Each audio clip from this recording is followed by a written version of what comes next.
and today I'm giving you 9 mistakes you're making while measuring your blood pressure. Number 6 could be dangerous. According to the CDC, almost half of the adults in America have high blood pressure, yet only 1 out of every 4 has it under control. This is a problem because we know that high blood pressure or hypertension is a leading cause of heart disease, strokes, and according to the National Kidney Foundation, high blood pressure is the second leading cause of kidney failure. So it's important that we measure our blood pressure properly, right? Of course it is. Well, here's the issue. Not only do I find that sometimes my patients are making mistakes when measuring their blood pressure, but sometimes other healthcare providers are making mistakes. And this can lead to patients being undertreated for their high blood pressure, or it can mean that they're being overtreated and being given medicines unnecessarily just because the blood pressure is not being measured properly.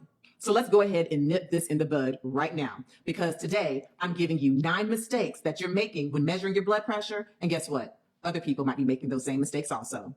Number 1, measuring at the wrong time of day. Yes, this can be an issue because your blood pressure might fluctuate depending on the time of day it is and what activities you have. So if you measure it after you've just eaten a big meal, or after you've exercised, or after you're stressed or been in road rage, or if you're a smoker, I advise you not to be a cigarette smoker, but if you take your blood pressure after you smoked a cigarette, that can alter it as well. And so it is recommended that you measure your blood pressure multiple times during the day, but at the same time each day for consistency. I recommend that my patients measure their blood pressure, for example, in the mornings before they eat breakfast and in the evenings before they eat dinner. Please don't measure your blood pressure for at least a half hour after you have eaten, exercised, had an alcoholic beverage, after you've had caffeine, after you smoked a cigarette. Give yourself some time to make sure that you're measuring your blood pressure at the right time each day.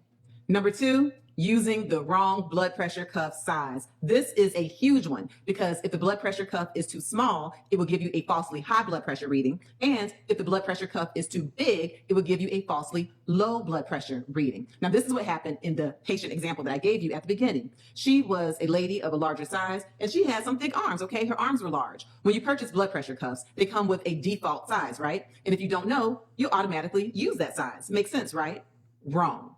What I need for you to do is to look at the inside of the cuff and it will tell you the size of your arm that is appropriate for that cuff. For example, it might say 9 to 12 inches. Okay, 9 to 12 inches where? What do they mean? What they're talking about is the circumference around your arm. And so if you think about your arm right here, kind of in the middle where the muscle belly is of your bicep, yeah, if you think about that part, get yourself a tape measure and measure around to see the circumference or the length that it takes to get around your arm. You can use a measuring tape, or you can also just get some yarn or string, measure it, and then pull it out and put it next to a ruler to see the size of your arm. But that's what they mean when they're talking about either in inches or centimeters, your arm. So if your arm is larger than the range given that's written inside of that cuff, then you need a larger cuff. If your arm is smaller, then you need to get a smaller cuff.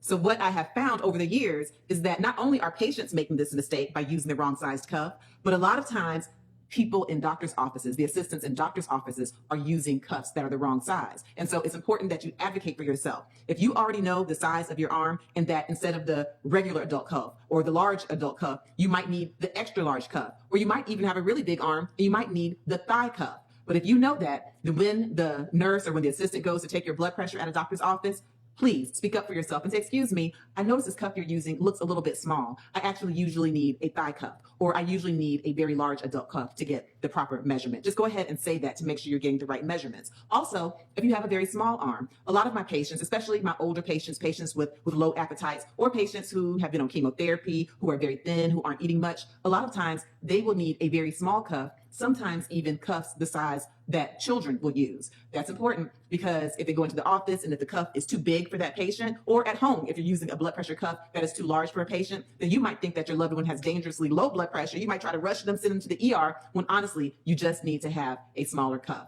And so the proper cuff size is extremely important when it comes to measuring blood pressure. Again, for the patient I described at the beginning of this video, everyone, she and the people in other doctors' offices were using blood pressure cuffs that were too small. Therefore, she was getting falsely elevated blood pressures, and they kept increasing the amount of blood pressure medications that she was on. The reason she was feeling fatigued and lightheaded was because she was being over-medicated and her true blood pressure was actually very low. When we use the proper cuff, in her case, it was a thigh cuff, okay, a pretty large cuff. When we used the proper cuff, we got her proper blood pressure. We were able to take her off some of those medications and to treat her properly. Please share this information because this is a common mistake. You must measure your blood pressure with the proper blood pressure cuff size. Number 3, trying to take your blood pressure over your clothing. This is a very common mistake. A lot of times people at home or at doctor's offices will just put the blood pressure cuff over their clothes, over their shirts, over their dresses, even over sweatshirts, and they do it out of convenience. The issue is that when there are clothing materials that are in between the blood pressure cuff and your skin, this can add to resistance. It can lead to a falsely elevated blood pressure or just inconsistent numbers. How to correct this mistake? Make sure that you're measuring your blood pressure over the bare skin on your arm. So make sure you wear short sleeves or you roll up your sleeves, or if you have on a sweatshirt or a jacket, just slip it off so that the blood pressure cuff is directly on your skin. This gives you a much more accurate blood pressure reading. Question: have you been making any of these common mistakes? Which ones? Please comment down below. Number 4, incorrect body and arm position. This is a huge one. And even when I'm a patient getting my blood pressure taken, I oftentimes have to remind the nurse's assistants, look, y'all are doing it wrong. I try not to be a know-it-all when I go to the doctor's office, but sometimes I'm a little bit of a know-it-all. So let me tell you this, so you could be a know-it-all also.